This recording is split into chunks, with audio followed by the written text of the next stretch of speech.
Regard croisé, c'est le moment sur le plateau pour en débattre. Bien sûr, on a Basile Agbo, il est le directeur de publication, bien sûr, de Freedom Fighters. Basile, bonsoir. Bonsoir Mathieu et bonsoir chers confrères autour de la table. Et bonsoir aux amis téléspectateurs. Ok. Dominique Alizéo, bonne arrivée. Merci, salut à tous et surtout téléspectateurs et téléspectatrices. Et surtout à mon ami de ABTT, à Tomébé, qui aime regarder, qui aime suivre vraiment cette émission. New World. Ouais. Jean-Luc Assiakolé, bonjour. Bonjour et bonjour aux... Ça fait des jours, Jean-Luc est au pays. Oui, je suis au pays. Il a disparu. Oui, non, je n'ai pas disparu. Je suis au pays. C'est vrai que je prends un peu de recul pour pouvoir affronter 2020. Parce qu'on sait que 2020, c'est l'enjeu. Tu es candidat. Premier sujet de regard croisé ce soir. Tunisie, le président Béji Caïd Sissi meurt à l'âge de 92 ans. Finalement, le monsieur, il a cassé la pipe. Comme on a l'habitude de le dire en Afrique, Dominique Alizéo. Ouais, vraiment, nous ne pouvons que nous incliner devant sa dépouille. Et pour dire qu'au-delà de tout, il a quand même su créer une cohésion au sein de la nation tunisienne parce que il est venu, je crois, il a été le premier président démocratiquement élu, puisque après le départ de Ben Ali, il y a le Ina Tounes, le parti islamiste qui avait gagné les législatives, et donc ils étaient au devant. Et lorsqu'on a organisé la présidentielle en 2014, c'est 2014 ou 2015. Donc il a gagné le pouvoir, mais il était déjà vieux. 90 ans, aujourd'hui, 80 ans, il meurt à 92 ans. Oui, c'est beaucoup.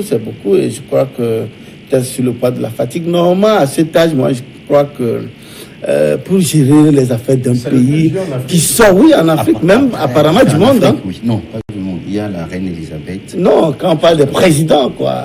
Si nous avons la reine, elle est reine. Il y a d'autres rois qui sont. Donc, je crois pour gérer les affaires d'un pays, surtout qui sort d'une crise après l'immolation d'un certain Bouazizi qui a vu le départ inattendu de Ben Ali.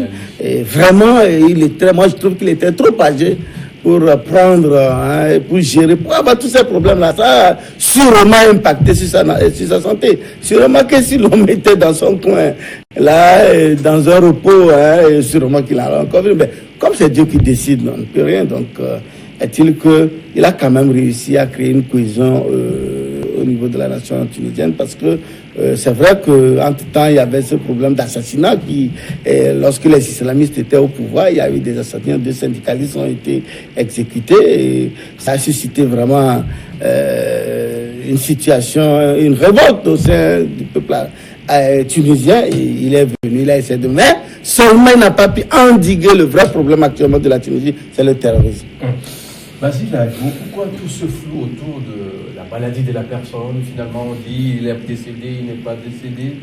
Et cette fois-ci, on l'annonce vraiment décédé. C'est ça. Peut-être que demain, on nous dira qu'il est ressuscité. Non, je crois qu'on n'en arriverait pas là. Mais il faut, comme Dominique le disait, s'incliner devant la dépouille de cet illustre disparu. Il faut quand même le dire de cette façon-là, à 92 ans. Mais déjà, le 27 juin, il avait été également hospitalisé, et donc son état de santé était déjà inquiétant. Et on avait même proposé qu'il se repose un peu et qu'il essaie de céder, parce que son âge, vous savez, lorsque vous avez les affaires de l'État, ce n'est pas aussi facile que ça. Et quand on a cet âge-là et qu'on continue donc de se donner, n'est-ce pas, à son pays, je crois que c'est au péril de sa vie. C'est au péril de sa vie. Donc c'est la raison pour laquelle parfois il y a des pays où dans les constitutions on limite l'âge maximum pour accéder à la présidence de la République. Parce que déjà les activités du président de la République ne sont pas aussi faciles que ça. Donc je crois qu'il s'est donné au pays, il a donné tout ce qu'il avait comme sur le plan de santé, sur le plan de la santé morale, la santé dans tous les trucs là. Et donc je crois qu'il est parti les armes à la main. Mais ça aurait été mieux qu'il soit vivant et qu'il conseille le nouveau qui serait peut-être là, un jeune.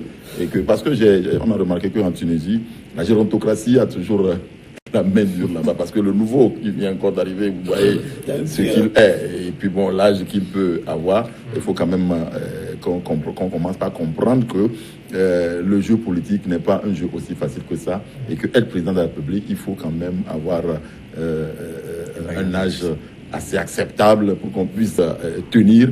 Et donc, je crois que en tout cas, ce n'est pas mauvais. En Ouganda, on a limité l'âge à 115 ans. Oui. Mais seulement, en tout temps, Museveni s'est rappelé qu'au fait, il y avait une erreur sur sa naissance. Et donc, il a rectifié pour avoir moins. Voilà. Jean-Luc Kassi a collé avec le décès, bien sûr, du président tunisien actuellement. Est-ce qu'on n'est pas aussi tenté de la relance de ces débats-là autour de la santé du premier citoyen dans les pays? On a vu, bon, peut-être dans la sous-région ouest africaine, Talon au Bénin qui a brandi son bulletin de santé juste après son retour opéré, raté, qui a été opéré une fois encore, où au Conseil des ministres a été discuté, brandi à la télé. Est-ce que cela ne vient pas relancer une fois encore ce débat-là? Bien sûr. On cache les maladies. On cache les maladies. Et ça, je crois que c'est pas seulement en Afrique, hein, c'est un peu partout dans le monde. Il y a eu le cas de François Mitterrand. Et il y a eu d'autres cas, hein, où les chefs d'État ne veulent pas qu'on sache qu'ils sont malades et tout. Peut-être parce que cela pourrait peut-être agir, hein, sur leur vote. Peut-être. Alors je me dis, c'est vrai qu'il va falloir quand même dépasser ce débat. Tout être humain traîne toujours une maladie. Alors si on sait qu'on est malade, il va falloir quand même, je sais pas, l'exposer, le dire, pour que demain qu'on puisse savoir quoi faire. De toute façon, c'est un débat qui ne peut pas aujourd'hui disparaître. Ce débat restera et sera toujours là. On va marquer une pause. L'info est juste derrière. On va continuer le débat, bien sûr, sur le décès du président tunisien.